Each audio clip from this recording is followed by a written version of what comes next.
ঈদ মোবারক, ঈদ মোবারক। ঈদ বয়ে আনুক আপনাদের জন্য সুখ ও শান্তি।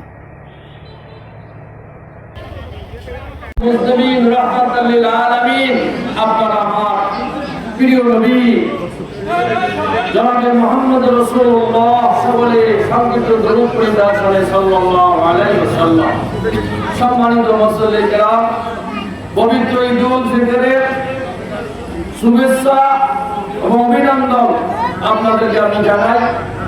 এই আমাদের হরিশ্বর বক্সিরহাট ঈদগাহ মাঠের পক্ষ থেকে দীর্ঘ একটি মাস সিয়াম সাধনার পর, রোজা রাখার পর গত বছরের ন্যায় আল্লাহ আমাদেরকে আল্লাহ হায়াত দিয়ে আবার সকলকে সমবেত করলেন, পবিত্র ঈদগাহ মাঠে উপস্থিত হওয়ার তৌফিক দিয়েছেন। এটা তারই মেহেরবানি, তারই দয়া। এই জন্য আবারও শুকরিয়া করি আলহামদুলিল্লাহ। আমরা একটি মাস সিয়াম সাধনার পর, রোজা রাখার পর আজ পবিত্র ঈদুল ফিতরের দিন আমাদের সামনে উপস্থিত হয়েছে।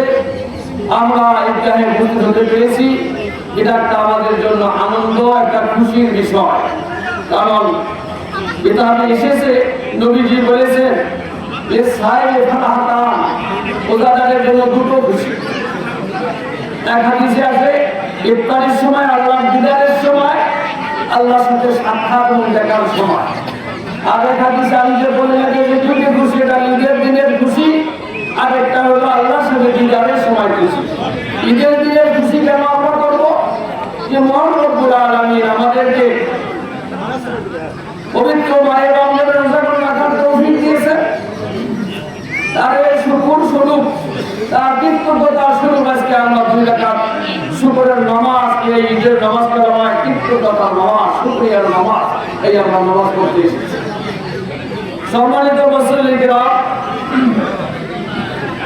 আল্লাহর সাথে যখন মানুষ সাক্ষাৎ লাভ করবে, রোজাদার আল্লাহর সাথে যখন সাক্ষাৎ লাভ করবে, রোজার কি ফজিলত আমরা এক মাস ব্যাপী নিজেরাও কিতাবাদি পড়ে, বই পুস্তকের মাধ্যমে, সম্মানিত খতিব সাহেবের জবান থেকে পবিত্র মাহে রমজানের ফজিলত, তাৎপর্য, গুরুত্ব আমরা শুনে আসতেছি। যেমন মুসলমান তো সব জায়গায় সবকিছুই আমরা জানি, নতুন কিছু নয়, ঠিক না?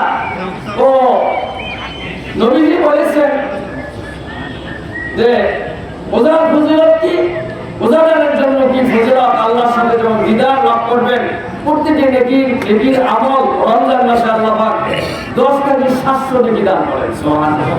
1 টাকা দান করলে 10 টাকা দান নিয়তের উপর নির্ভর করে, তার ইখলাস এবং আন্তরিকতার সাথে নির্ভর করে 10 থেকে 700 নেকি কারো আল্লাহ পাক বেগাইর হিসাবে দান করবেন। কিন্তু রোজার বিষয়টা একটু স্বতন্ত্র।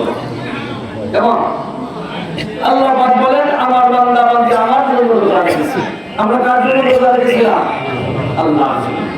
ওয়ানা আযুবিহি, আল্লাহ বলেন আমি স্বয়ং আমার বান্দা বান্দির রোজা পূর্তি দান। সুবহানাল্লাহ।